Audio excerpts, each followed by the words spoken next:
Hey guys, what's going on? It's Mithril Blue. I decided I kind of wanted to start, posting some content on my YouTube channel. Maybe just something that allows me to kind of, I don't know, vent, process. If you know me personally, you know that I'm a very verbal processor, but also be able to give a kind of an insight, a look into kind of what goes on in my mind, the things that I'm processing, the things that I'm meditating on. I don't really know what to call this. I was thinking maybe like a Monday meditation and like post something every Monday. If you got a better name, leave it in the comments. Let me know if there's a better idea out there that's maybe not so like daunting, or I don't know, just woo woo as my dad would call it. Um, but also just another way, maybe, as I do this, or if I can do this consistently, instead of trying to sit down and let me tell you my whole life story, there's going to be bits and pieces that come in there, because through my week there's a lot of things that I'm thinking about. There's a lot of things that I feel like I'm reading, I'm learning about, God is speaking to me about, I'm praying about, I'm meditating on. And it always has to obviously incorporate with my present, my future, and my past, and where I've been, how God is changing me, and where I feel like I'm headed, and how He is leading me. And so recently, in this last couple weeks, this thing that I've been really, I feel, I don't know, maybe, I don't know if I saw it somewhere, or if it just came to me. Sometimes it's kind of hard after thinking about something for a week or so. But I got this idea of an empty cup, and really pertaining to kind of my year of 2020. I think in like 2 weeks, March 17th, I think it is, it'll be a year since the COVID shutdown hit, and a year since really everything got put on pause. And for me, a lot of things that were my goals, my aspirations, all kind of, I don't know, fell apart. And I felt alone. I felt isolated, as I'm sure so many of you have experienced yourself, where all of a sudden, I don't know if it's maybe that like it's like the daily routine of seeing people, or the weekly routine of seeing people, seeing friends. You actually don't have to put a lot of effort into it, because it's like already kind of built into your normal schedule. Like, hey, yo, what are we doing this weekend? Or just things, just weekly plans you already make with people pretty consistently. And then once the shutdown happens, even as maybe like you still hang out with some friends, you have to be so much more intentional about it. You actually have to reach out to people, check in on people. There are tons of friends that like I totally realized, like, I haven't texted this person in months. Like, this is one of my closest friends. I haven't even reached out in months, because it's like they used to be in that routine of my week in terms of like seeing them and whatnot, and now it's been months since I've even seen them, let alone really checked in and had a conversation with them, and see what they're doing. And that kind of sucks, right? Like, I felt like a crappy friend, and just going through that whole thing. But there's this idea of the empty cup that I had.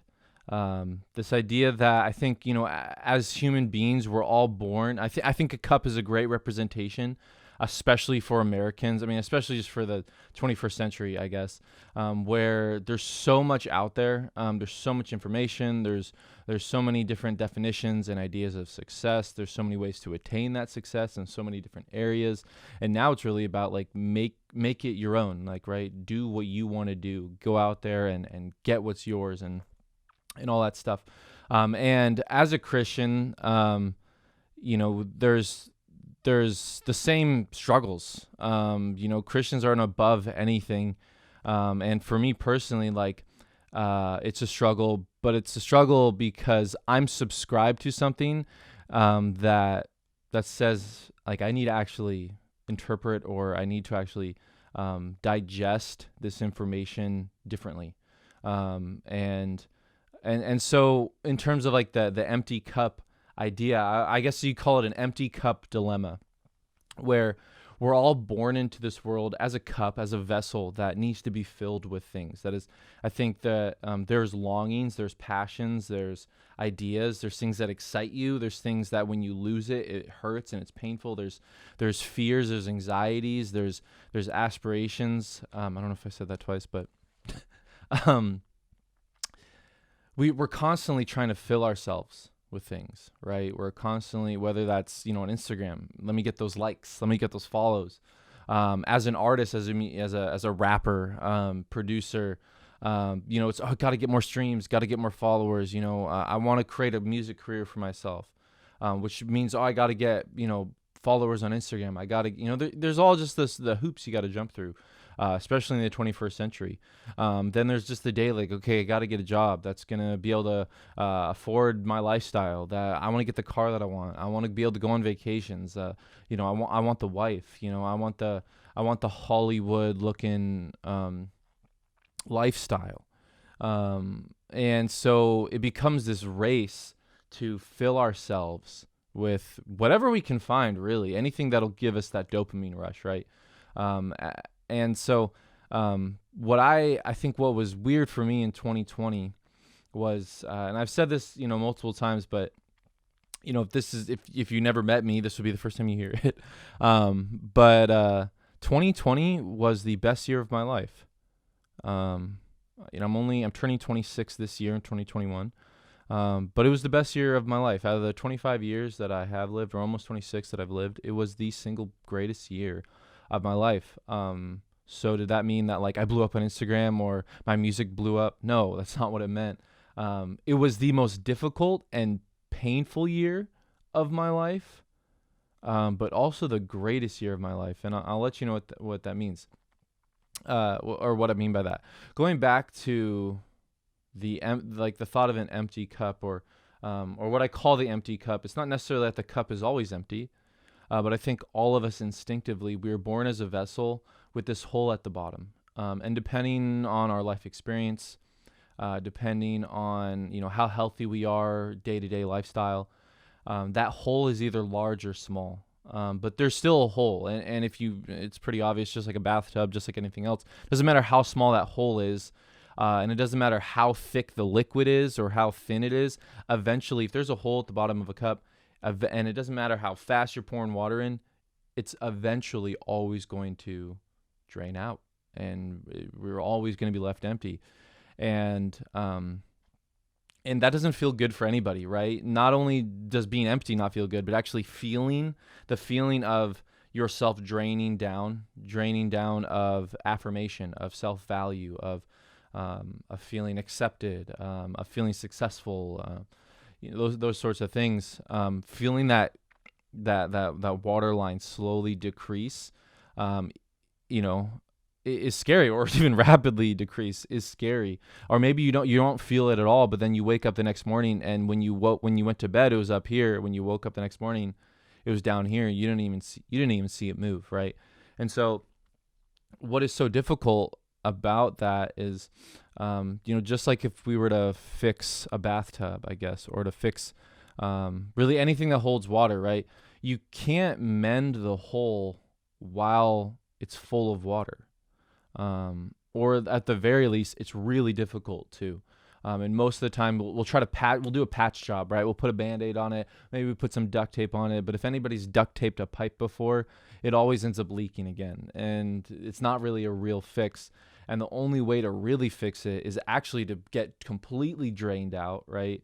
And actually spend some time simply patching the hole. And patching it was something that lasts.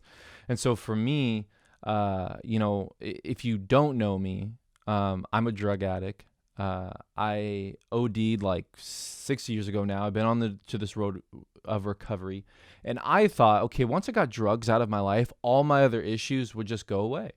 I wouldn't struggle with porn. I wouldn't struggle with sex addiction. I wouldn't struggle with anger or resentment or bitterness. I would just be fine now. All these other things I don't like about myself would just go away, right? Because drugs and alcohol were the issue. But they weren't, right? Like, what I did realize is that, okay, now getting rid of the drugs allowed me to get to those things and be able to start to work on those things.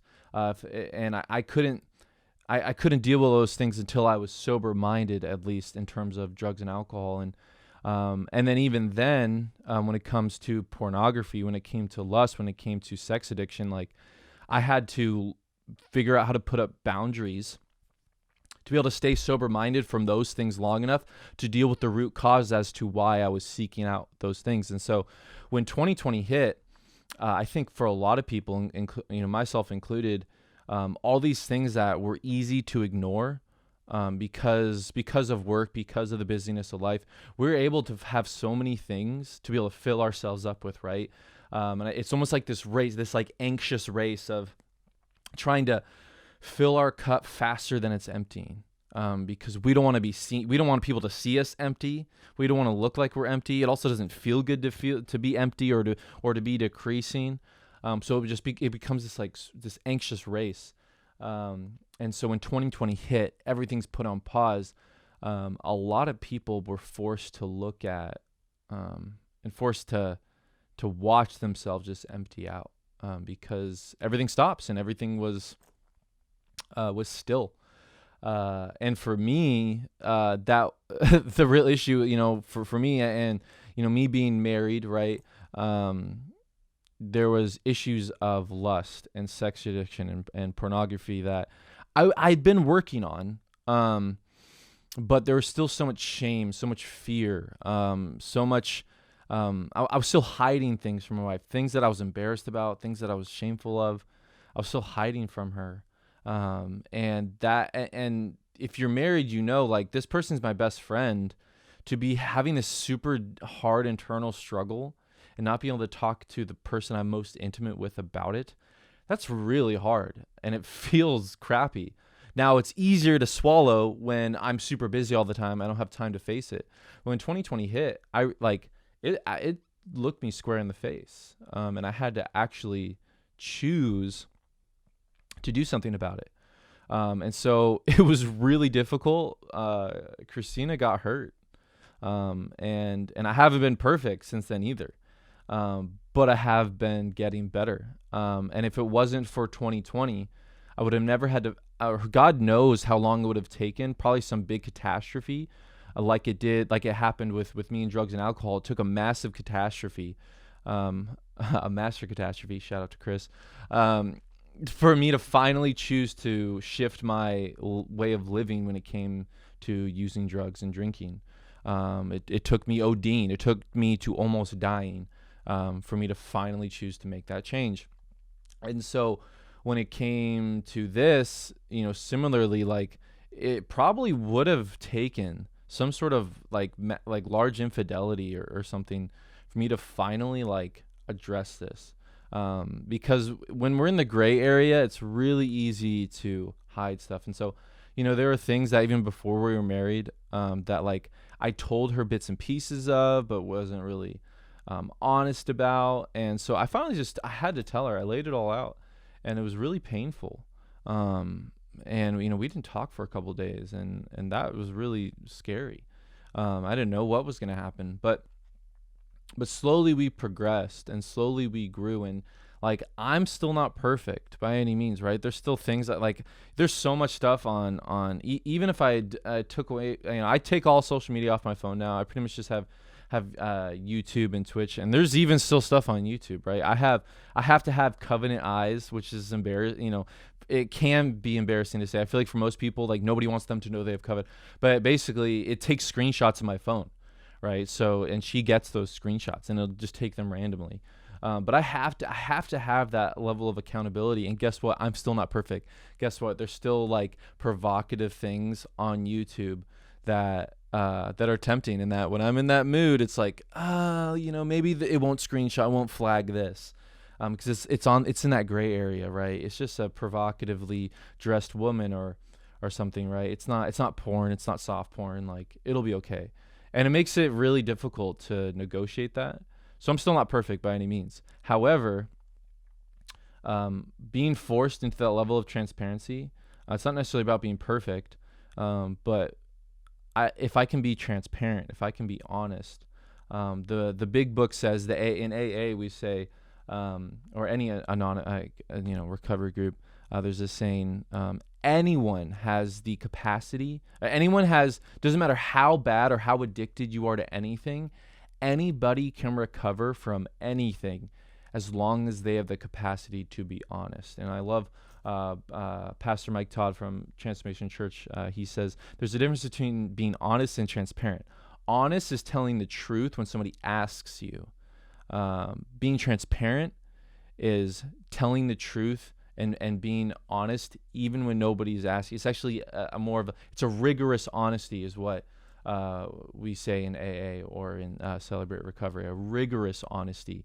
Now that's not if someone walks in and they're a little overweight and you're like, hey, you're fat. That's not that kind of like, that's not rigorous honesty, because it's also about being selfless, and it's also about doing what's best for the other person, and the other person's interests. And so looking at, okay, is what I'm doing harming this other person?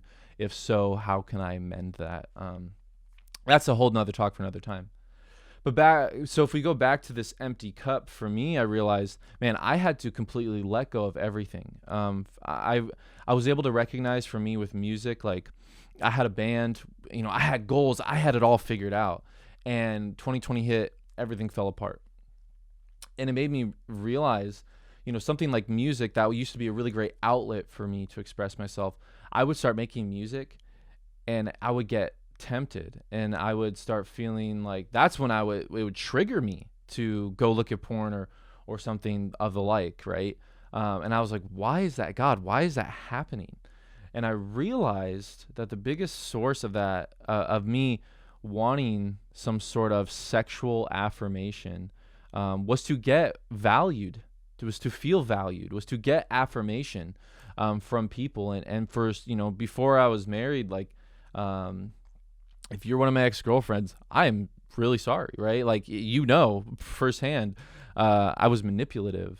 I just cared about myself, right? I used women and sex and any type of, sexuality to, I abused that part of myself to feel affirmed and to feel like I want to be, to feel wanted by people. And so it left me with a lifestyle where that became a source of how I felt valued, right? And so, fast forward, to this last winter, what was really cool is working hard with Christina to get to a place to be able to be transparent. I feel like God really started to heal that part of me, and it really took for me to completely empty everything out. Okay, God, I'm handing over all my aspirations for music. All right, God, I'm handing over like my attempts to, make this person, I want to make a song that this person's going to like because I look up to them. Or I'm going to make a song that these people might like because that'll make me feel good. To hand that all over and really start back from just going back to who I am. Why was I given the gifts, the passions that I have? Who's the one that gave that to me? And how can I serve other people with those gifts? How can I do something that's greater than myself, that isn't just for me? And so for me with music, I started, instead of trying to make music to get the affirmation of the people, the random people, like the potential new fan, I just started making music for Christina, the one person that has given me all affirmation, willingly. She doesn't owe her affirmation to me. She has willingly affirmed me in who I am, by marrying me, by choosing to walk with me, even through all my mistakes and all my mess ups.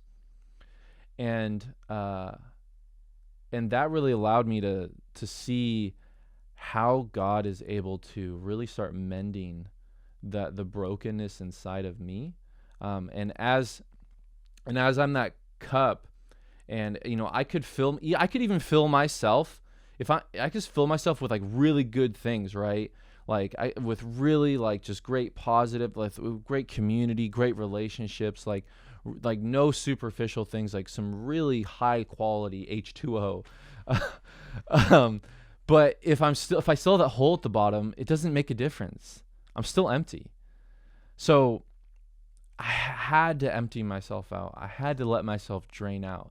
And it felt crappy. You feel vulnerable, right? Like for someone to see to see all of your emptiness, you feel vulnerable, right? You feel scared. And someone, it could be way easier for someone to be able to make fun of, or for someone to be able to make that hole worse, to further that brokenness.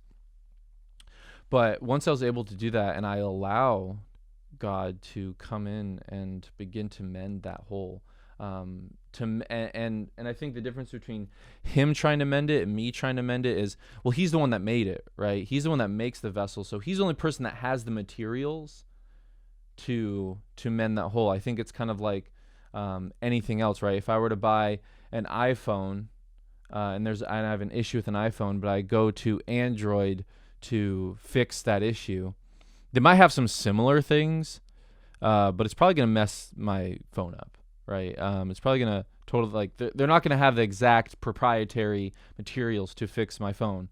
Not to get in a discussion about Android versus iPhone. That's another vlog. But until I get the person who has the right materials to actually heal me, to mend me, and it's still a process. Like, I'm not perfect, right? I think the cup's an analogy. The analogy only ever goes so far. However, now as I'm starting to fill my life up with healthy things, I don't feel like I'm losing. I don't feel like I'm draining out, but rather I think this is when the Bible talks about a cup overflowing. I think God doesn't want to pour into a cup that's simply just going to drain out, right? And God promises not only are you going to be full, but actually there's going to be overflow. But I think we can only really do that until we're mended, right? We can't experience that overflow. Now God might still keep pouring in the same things he was before, right? But it won't end up as an overflow, because we're still draining out all these amazing things he's giving us. But as that changes, I think what's really cool is, as I've already experienced, like, there's this overflow of music. There's this where I'm making music that I never thought I could make, but it's like the best thing ever. Like, I love this. I'm having so much fun making music. Even with relationships, like, I think there's those times where, like, I really want to be happy for people, or I really just want to, like, just enjoy this person's time. But there was always an agenda in my mind. Somebody chooses to do this, and I have a certain feeling about it. I don't want to feel that way, but I do. And I would feel ingenuine because I want to be this person's friend genuinely, but I couldn't. I had this underlying feeling that was just a reaction, like a reaction when someone cuts you off, and you just, innately get angry, and you're like, what the heck? Like, or you flip them off or whatever, right? It's not that I want to be angry or I want to feel this way, but it's just a reaction. And so I've begun to be able to, like, have really genuine relationships with people. I'm not expecting things out of people anymore. I'm not like, I'm not trying to look for what's in it. I'm only going to be friends with you if there's something in it for me. And I don't know, it's just been really weird, because I never thought, I knew that that's what a good person should be like. And I'm not saying I'm, like, all the way there. Like, it's not my habit yet. It's not my habit to seek good affirmation, or to just rest in the affirmation of who I am. There's still the habit of trying to get other people's affirmation, but it's starting to get better. And I think I'm beginning to experience what it's like to start be filled up and not have things just drain out instantly. So that's the empty cup. I hope some of that makes sense to you. If you have any questions, leave them in the comments. If you guys have a good idea for a name, I'd like to do this like every Monday. I think would be cool. If you guys have an idea for a name for this, that would be cool too. But anyways, thank you guys for watching.